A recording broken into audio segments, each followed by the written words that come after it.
율리아누스를 죽인 창이 정확히 누구에게서 날아왔는지는 여전히 역사의 미스터리입니다. 페르시아의 첩자가 로마군을 교묘하게 속였습니다. 잘못된 정보를 믿은 로마군은 위험한 길로 들어섰고 그 대가는 혹독했습니다.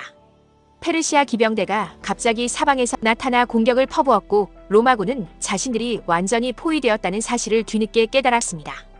페르시아의 명장 메라네스가 이끄는 군대는 가공할 위력을 자랑했습니다. 중무장한 기병대, 화살을 빗발치듯 쏘아대는 궁수대, 그리고 전장을 짓밟는 코끼리 부대까지 설상가상으로 샤프루 황제도 남은 병력을 이끌고 직접 진격해오고 있었습니다.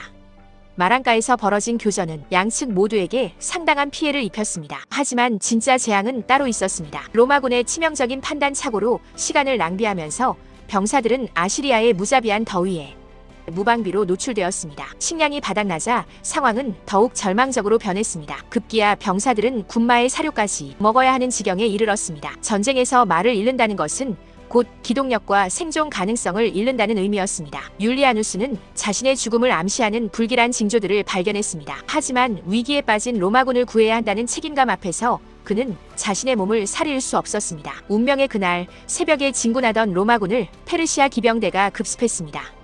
혼란스러운 전투 속에서 어디선가 날아온 창 하나가 율리아누스의 몸을 관통했습니다. 치명상이었습니다. 죽음이 다가오는 것을 느낀 황제는 남아있는 병사들과 동료들을 불러 모았습니다. 그리고 마지막 유언을 남기기 시작했습니다. 벗들이여, 그리고 짐의 병사들이여, 이제 짐이 떠나야 할 때가 되었으니 기꺼이 빚을 갚으러 가는 채무자처럼 즐거운 마음으로 자연의 부름에 따르리다. 짐은 일찍이 철학을 통해 영혼이 육체보다 값진 것이니 더 고귀한 실체가 육체로부터 분리되는 것은 보통스러워할 일이 아니라 마땅히 기뻐해야 할 일임을 배웠소. 또한 종교를 통해서는 때이른 죽음은 신의 보상을 받는다고 배웠소. 그러니 이 죽음의 일격을 지금까지 덕과 인내로 지켜온 짐의 인격을 더 더럽힐지도 모를 위험으로부터 안전하게 구해주려는 신의 호의로 받아들이오.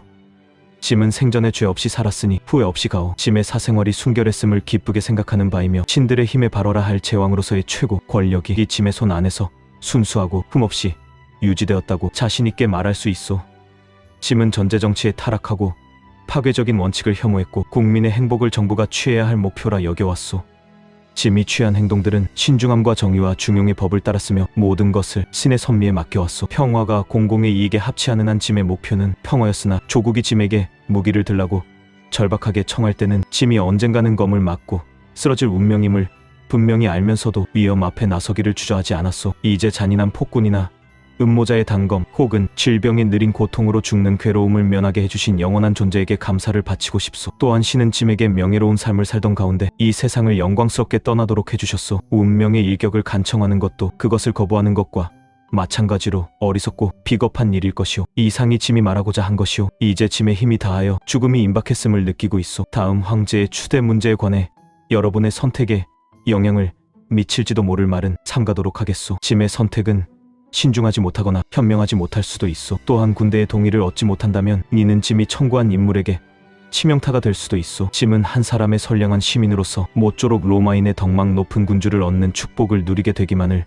바랄 뿐이오. 율리아누스는 임종의 마지막 시간 동안 철학자 막시무스와 프리스쿠스와 함께 영혼의 본질에 대한 철학적 대화를 나눴습니다. 치명상을 입고 죽음이 임박한 상황에서도 그는 공포나 절망에 빠지지 않고 평생 신봉했던 신플라톤주의의 핵심 주제인 영혼의 불멸성과 본질에 대해 토론했습니다. 주변 사람들은 적군의 영토 한가운데 고립되어 있고 지도자를 잃게 될 위기 상황이었기 때문에 계속해서 대화를 중단시키며 후계자를 지명해달라고 간청했습니다. 하지만 율리아누스는 그 결정을 군대에 맡기기로 했고 마지막까지 철학적 사색에 몰두했습니다. 이 장면은 소크라테스나 마르쿠스 아우렐리우스 같은 철학자 황제의 전통을 따른 상징적인 순간으로 여겨집니다. 그는 신체적 고통 속에서도 정신의 평정을 유지하며 철학자로서의 삶을 마감했습니다. 율리아누스를 죽인 창이 정확히 누구에게서 날아왔는지는 여전히 역사의 미스터리입니다. 일부 사료, 특히 리바니우스는 율리아누스가 자신의 병사 중 한 명인 기독교도에 의해 암살당했다고 주장했습니다. 기독교를 박해하고 이교 부흥을 시도했던 황제를 적대시한 기독교 병사가 혼란한 전투 중 암살했다는 음모론입니다. 하지만 암미아누스 마르켈리누스나 다른 동시대 역사가들은 이 암살설을 신뢰하지 않습니다. 대부분의 역사가들은 페르시아군의 창에 맞아 전사한 것으로 기록하고 있습니다. 확실한 것은 율리아누스의 죽음과 함께 로마 제국의 이교 부흥 시도가 막을 내렸고